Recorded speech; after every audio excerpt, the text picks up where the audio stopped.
சாதி மதம் பேதம் இல்லாம பெண் பிள்ளைகளுக்கு ஒரு பிரச்சனை அப்படின்னா, ஒரு பெண் பிள்ளைய பப்ளிக்ல ஒருத்த வந்து வெட்டுறான் அப்படின்னா சுத்தி போற ஆம்பளைல அந்த அருவா பார்த்து ஓட போய் தானே. இன்னைக்கு சொல்லுதேன், மொத்த முக்குளத்திற்கும் சொல்றேன், ஒன்னே ஒன்று மட்டும் மனசை வச்சுக்கோங்க. உங்களுக்கு நான் தைரியம் கொடுக்கேன்.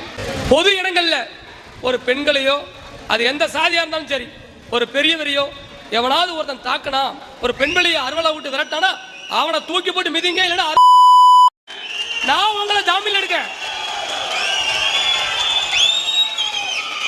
ஏன்னா பெண் பிள்ளையில வந்து நடு ரோட்ல ஒருத்த விரட்டி கழுத்தா இருக்காமனா அப்ப நம்ம தேவமா இருந்த நம்ம தான் அந்த நாட்டை காப்பாற்றணும். நம்மளை நம்பிதான் இறைவனே வந்து படைச்சிருக்கான் மக்களை. புரியுதா உங்களுக்கு? மனிதனை படைச்சதே நம்மளை நம்பிதான், நம்ம காப்பாற்றணும் தான். புரியுதா? அதனால ஆபத்து காலத்துல நம்மளை தேடி வரக்கூடிய யாரையும் சாதி பார்க்காங்க, நம்ம காப்பாற்றணும். நம்மளை அவன் 1000 சொல்லட்டும், நம்மளை அவன் வந்து பல்வேறு மேடைகளை இழிவுபடுத்தி பேசுறான், அவன் பேசிட்டு போட்டோம், நம்ம காப்பாற்றணும்.